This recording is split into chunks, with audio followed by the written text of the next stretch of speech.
रमैनी 8। तत्वमसी इनके उपदेशा, ई उपनिषद कहें संदेशा, ई निश्चय इनके बड़भारी, वाहिक वर्णन करें अधिकारी।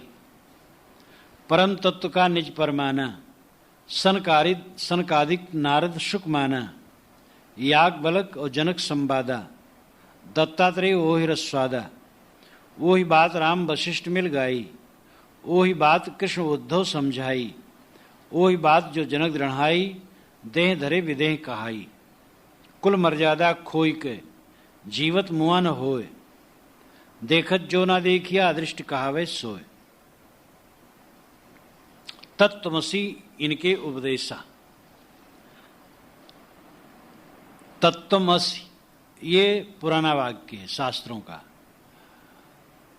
छांदोग्य उपनिषद में उद्दालक ऋषि ने अपने पुत्र श्वेतकेतु को ये उपदेश दिया था।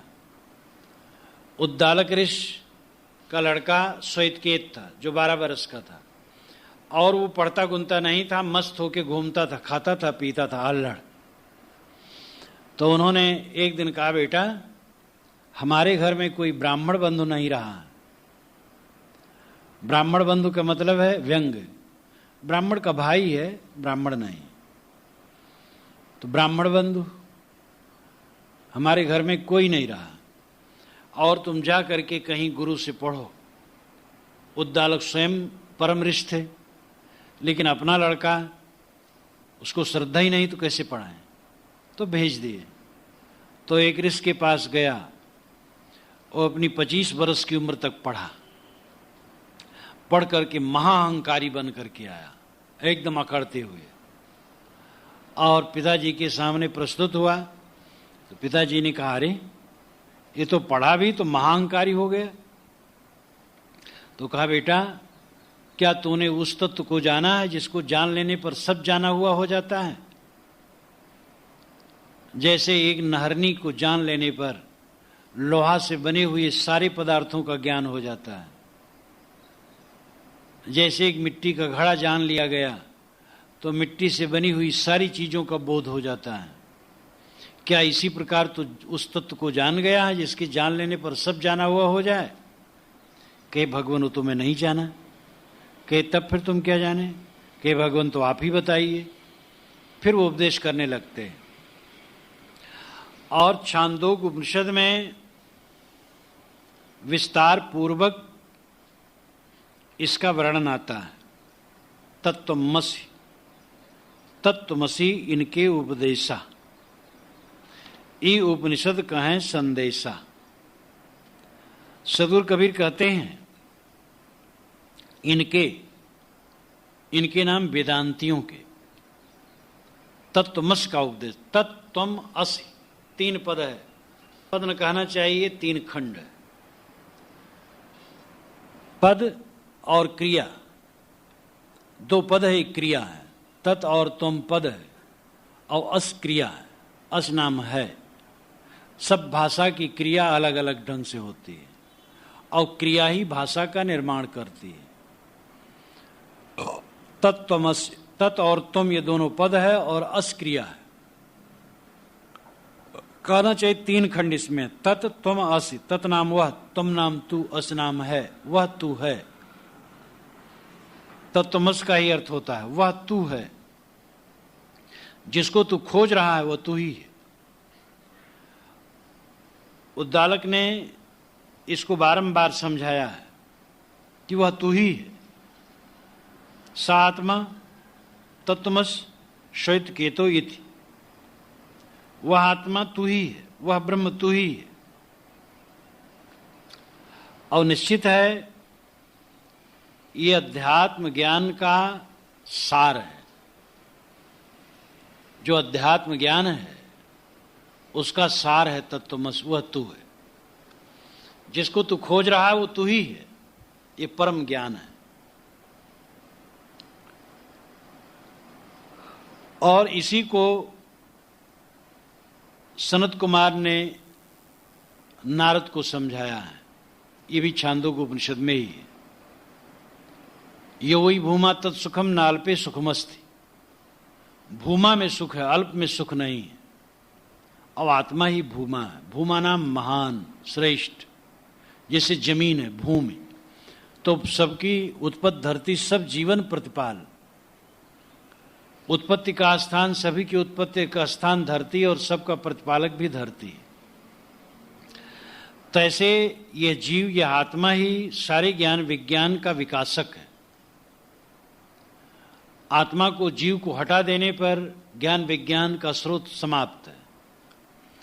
इसलिए जीव ही भूमा है, आधार है, आत्मा है, और अपने जीव में, स्वरूप में, अपने आप में लौट आने ही में परम सुख है। हम बाहर जब तक भटकते हैं दुख है, बाहर से लौट आए अपने आप में, बस परम सुख है।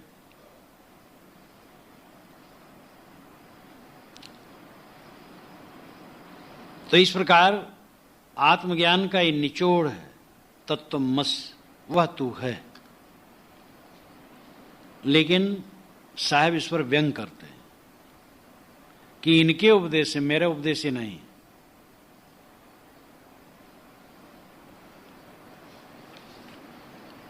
ये निश्चय इनके बड़ भारी, इनके बड़ा भारी निश्चय है कि यही सत्य है।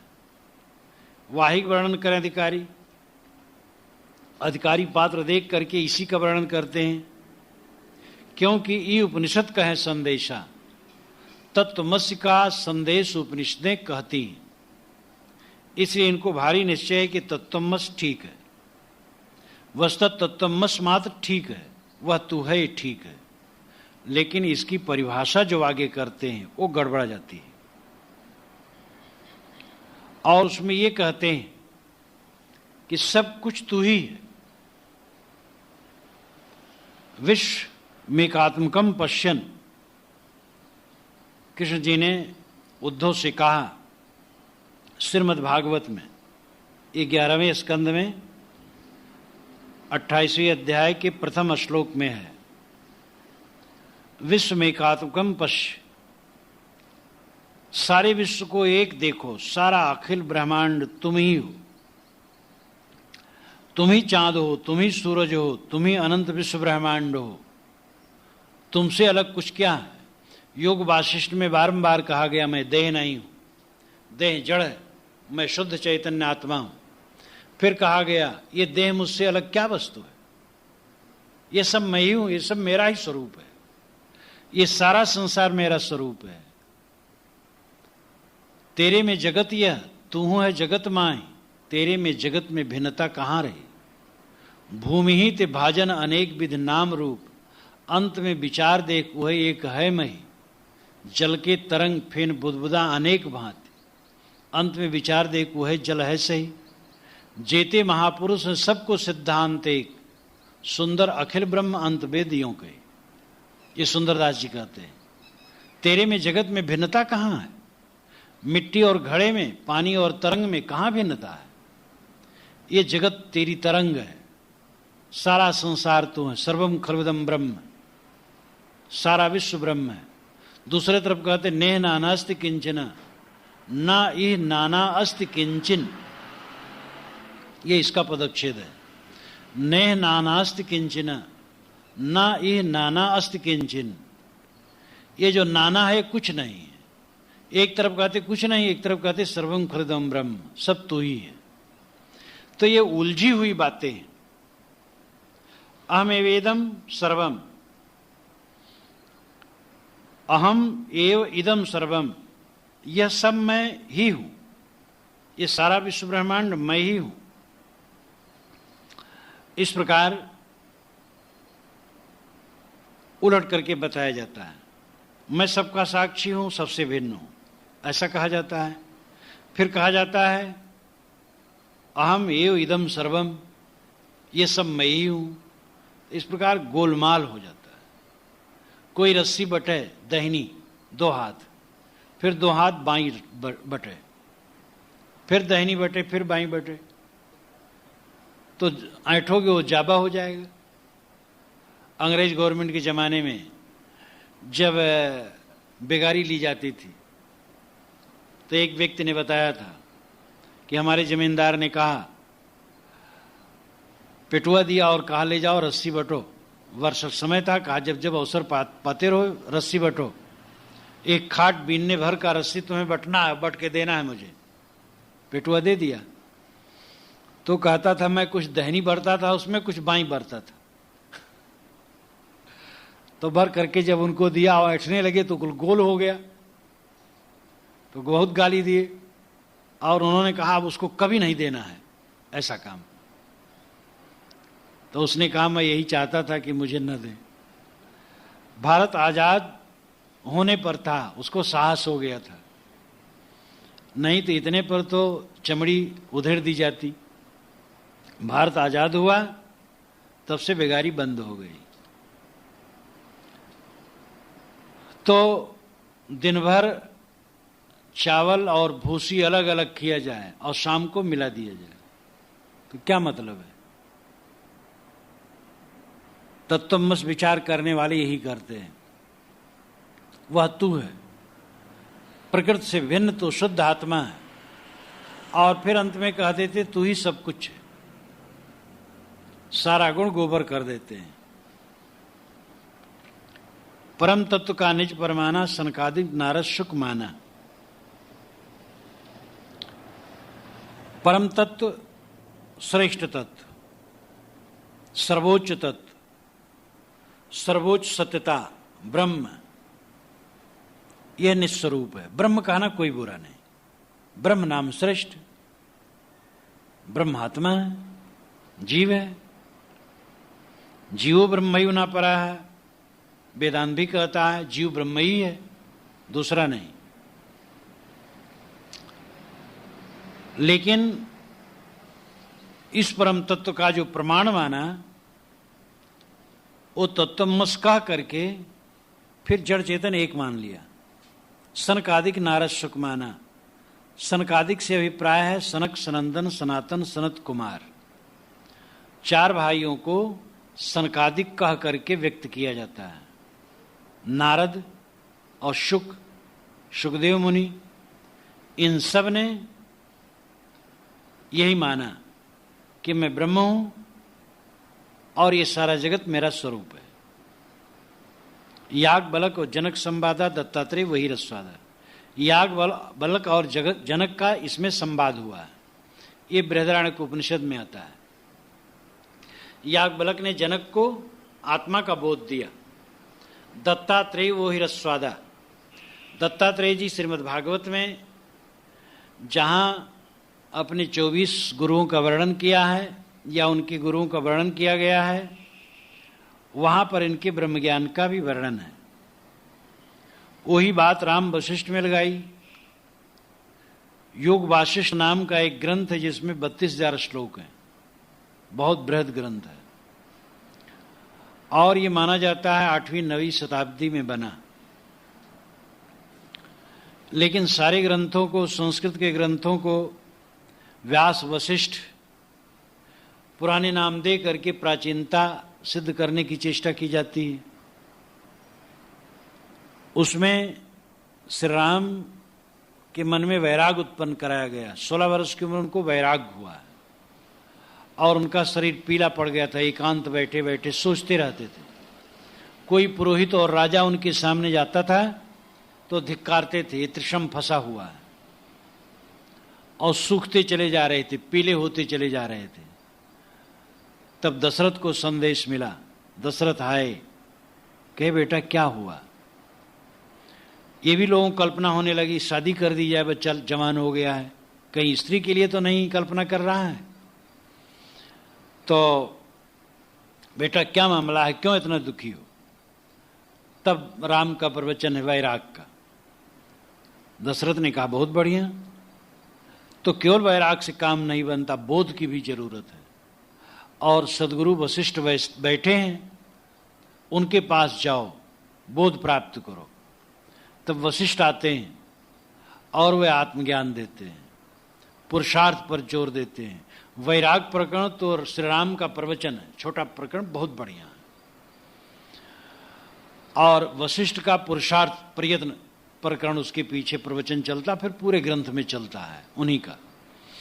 तो कहते हैं कि ऐ राम, अपने पुरुषार्थ पर भरोसा करो, प्रयत्न पर भरोसा करो। दैव कुछ नहीं कर देता है, जो कहता दैव ही सब कुछ करता है। उसका सर काट लिया जाए और दैव आके जोड़ दे तो मैं मानूं कि दैव करता है। मूर्ख ग्वाला भी दैव के भरोसे बैठा नहीं रहता है, वो भी गायों को चरा लाता है। इसलिए तुम पुरुषार्थ करो, श्रम करो। अगर तुमने विवेक नहीं पैदा किया, श्रम साधना नहीं की, तो कीट पतंग आदि योनियों में जाने के लिए बाध्य हो। बड़े जोर से कहा है। अवंत में फिर ब्रह्म ज्ञान का उपदेश किया है। बारंबार कहा गया है कि मैं आत्मा हूं, मैं ब्रह्म हूं और ये सारा संसार मैं ही हूं। इस पर खूब लेक्चर है। तो वही बात राम वशिष्ठ मिल गई।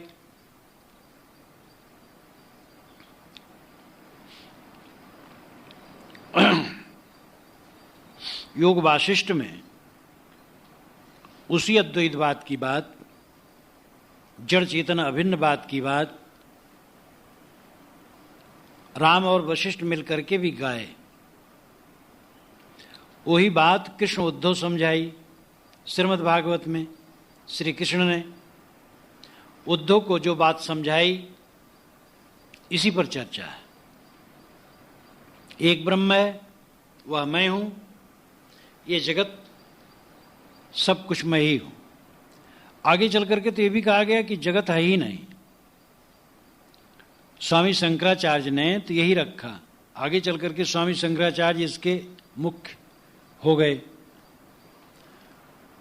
उपनिषदों का अर्थ तो अपने ढंग से उन्होंने लगाया, लेकिन जो उपनिषद में नहीं है उन्होंने कल्पना की।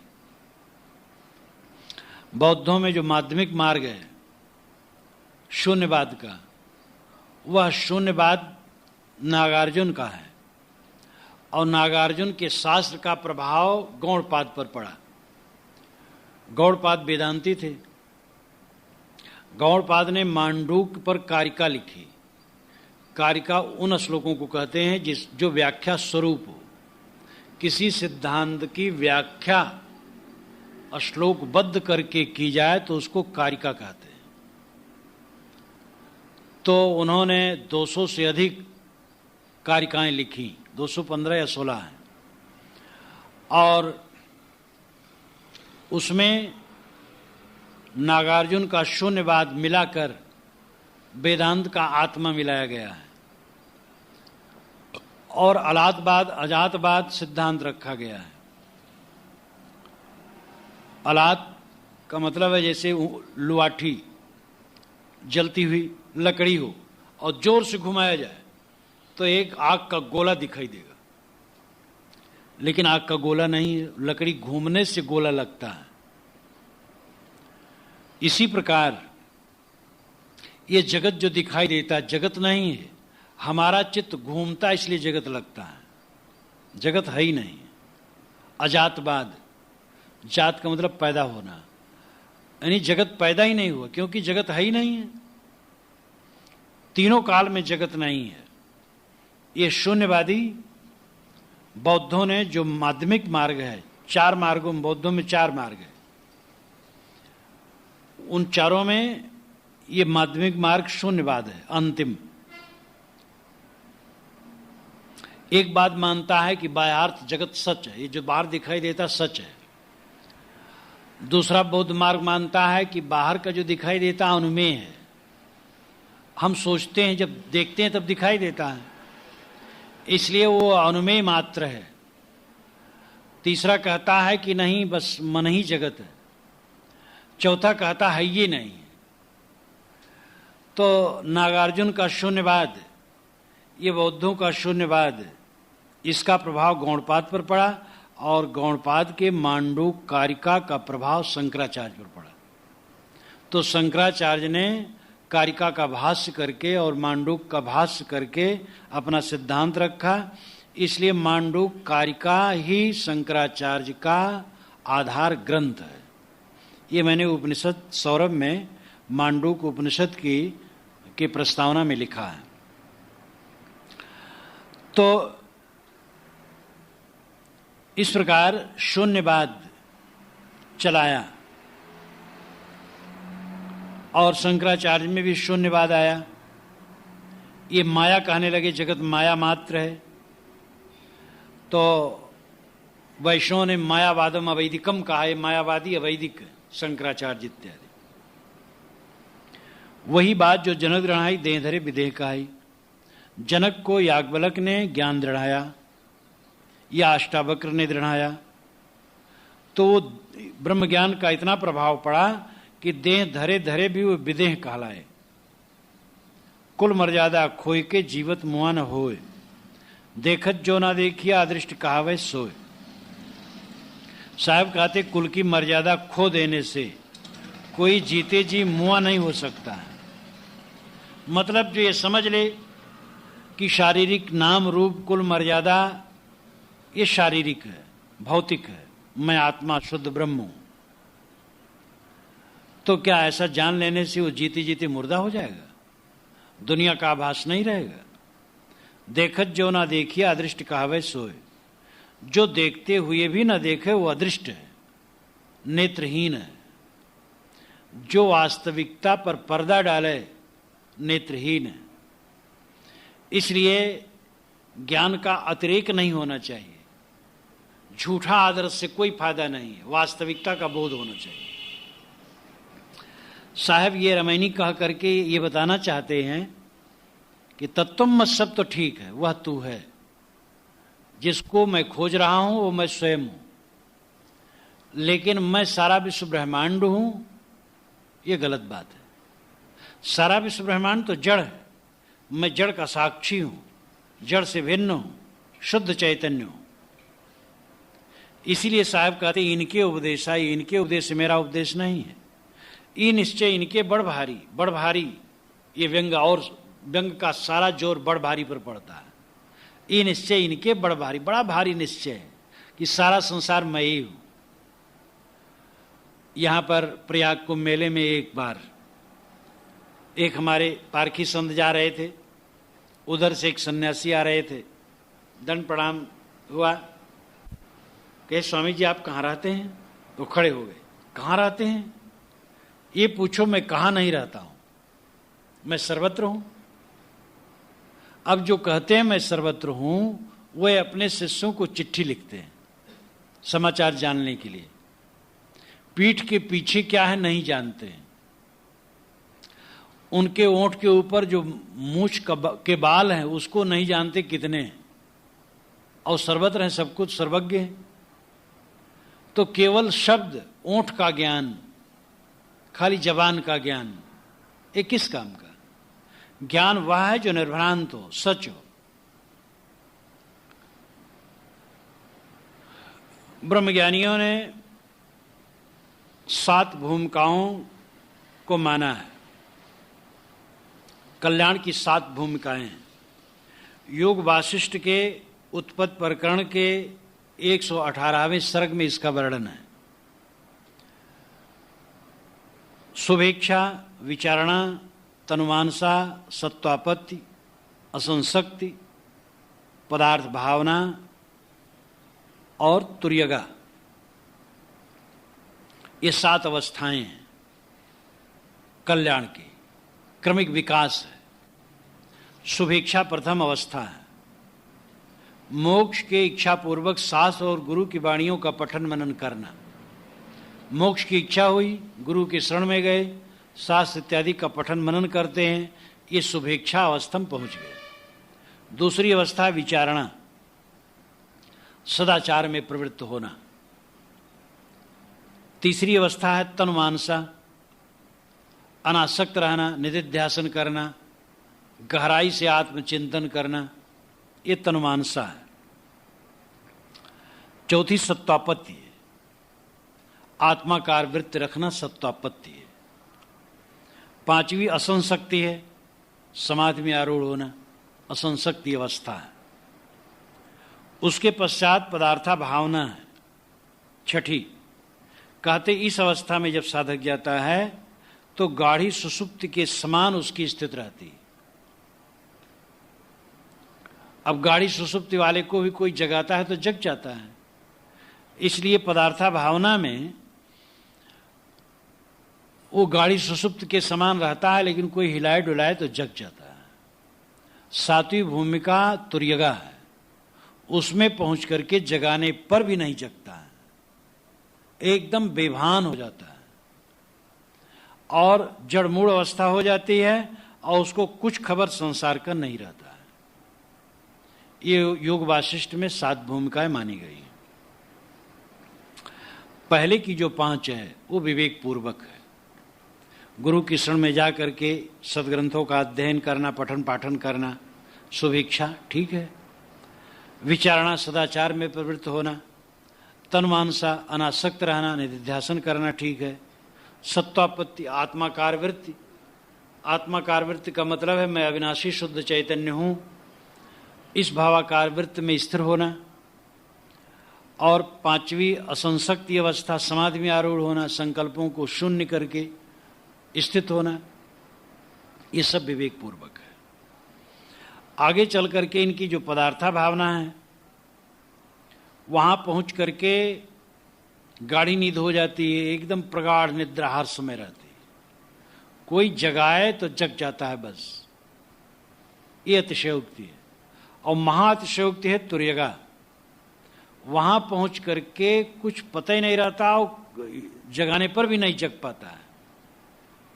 मानो ब्रह्म ज्ञान क्लोरोफार्म है जो सुंघा दिया जाता है और फिर आदमी अचेत हो जाता है। तुर्यगा का नाम लिए बिना मांडूक उपनिषद में उस अवस्था का वर्णन किया गया है। न अंतः प्रज्ञम, न बहिष्प्रज्ञम, न उभयतः प्रज्ञम, न प्रज्ञानगरम, न प्रज्ञम, न प्रज्ञम, अव्यवहार मग्राह में लक्षण मचिंत मप्रदेश में एकात्म प्रत्ययसारम प्रपंचोपशमम शांतम शिवम अद्वैतम चतुर्थम मन्यन्ते स आत्मा सा विज्ञेया। वह न अंतर्प्रज्ञ होता है, न बहिर्प्रज्ञ होता है, न भीतर जानता है, न बाहर जानता है, न दोनों तरह से जानता है, न अप्रज्ञ होता है, न प्रज्ञ होता है, न ज्ञानी होता है, न अज्ञानी होता है। वो अव्यवहार होता है, अग्राह्य होता है, अलक्षण होता है, अचिंत होता है, उसका उपदेश नहीं हो सकता है। एक आत्म प्रत्ययसारम, एक आत्म सत्ता मात्र होता है। एक आत्म प्रत्ययसारम यानी आत्म अस्तित्व मात्र होता है। प्रपंचोपशमम, सारे प्रपंचों का उपशमन होता है। शांतम, शांत होता है। शिवम, कल्याणमय होता है। अद्वैतम, असंग, अकेला होता है। चतुर्थम मन्यन्ते स आत्मा सा विज्ञेया। ये आत्मा को जानने के लिए चौथी जगह है। पहली जगह जागृत है, दूसरी जगह स्वप्न है, तीसरी जगह सुषुप्ति है, चौथी जगह ये है। अब यहां पर प्रपंच उपशमन बताया गया, अकेला बताया गया, शिव बताया गया, एक आत्म प्रत्ययसार बताया गया, लेकिन बदहवासी नहीं बताई गई।